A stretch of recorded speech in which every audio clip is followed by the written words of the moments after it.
Well, we're in the middle of February. It's starting to spit snow here in southern Indiana. We've had a mild winter so far this year, but we still have to get through March. In March, we'll test our roles as deer managers. It'll test our deer hunting properties, and it'll test the deer themselves. March is one of the hardest times of year for a whitetail. They're relying on their fat reserves. Ag residue in those areas are all dried up, and woody browse is becoming limited or overbrowsed in many areas.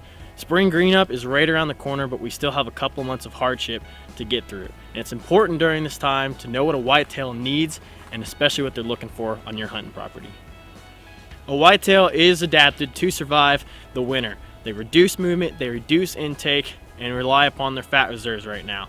Currently, their diet roughly consists of about 40% fat reserves, crop residue, and hard mass in the form of acorns that are left in the hardwoods, but 60% of their diet will consist of woody browse. The main thing you need to concern yourself right now as a deer manager is figuring out whether or not you have enough food and cover on your property to carry your deer herd through the winter and into spring. How do you know? Well, you have to walk around on your property, you have to look around, make observations, and ask yourself the question, where are my food sources at? Do I have standing beans, standing corn, brassicas? Are they wiped out? Are the deer utilizing them? What do my bedding areas look like? What do my thickets look like? Are deer bedding in them? Are they eating species in those thickets and in those bedding areas?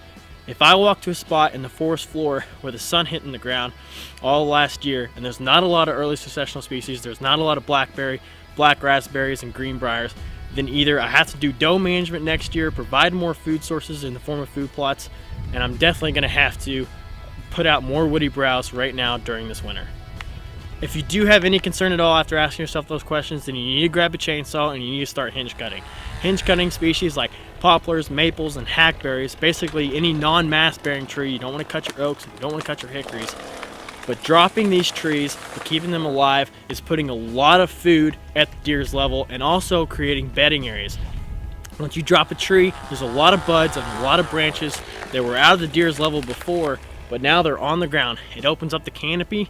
It also puts that top on the ground, creating bedding, but it also provides a lot of food. And the tops of the trees that are laying on the ground are protecting other saplings, especially oaks, that are coming up through the tops of those trees where the deer really can't get to them.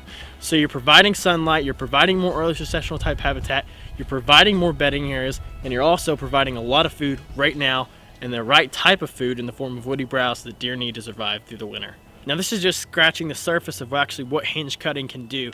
There's a strategic way to do it to provide more food, more cover, or more bedding areas, or using screening cuts to block deer's vision off of these bedding areas and block their vision of food plots or other hunting areas. You can do it a lot of strategic ways to improve your hunting property and at the same time carry your deer herd through the winter. We should start growing concern over whitetails this time of year as deer managers and deer hunters, especially as we head into March, but this concern can have us making very bad decisions for our herd and for our property. We just recently did a video on why putting out large quantities of corn right now in certain areas and in some situations can be fatal to deer and a big concern for a lot of different states. Make sure you go check out that video if you're thinking about doing that. As far as this video is concerned, hinge cutting is the long-term solution and has a lot of long-term benefits down the road for your hunting opportunities as well as your property and different requirements throughout the year for a whitetail. If hinge cutting is not an option on your property, then you can always go with the supplemental feed route, but I warn you, there's a lot of negatives associated with supplemental feeding, but we're going to cover everything to do with supplemental feeding, the right type of feed, the nutritional requirements of a whitetail, how you can do it correctly, and the right way to do supplemental feeding with avoiding some of those negatives associated with it. But we're going to be producing a video in the next couple of weeks on that particular topic. So again, if you're at all concerned with carrying your deer herd through the winter, if you're wanting to provide some emergency food and cover, then go ahead and break out the chainsaw, drop some of these trees, and provide that food and that cover. You can't really regret it, and it will be beneficial for your property down the road.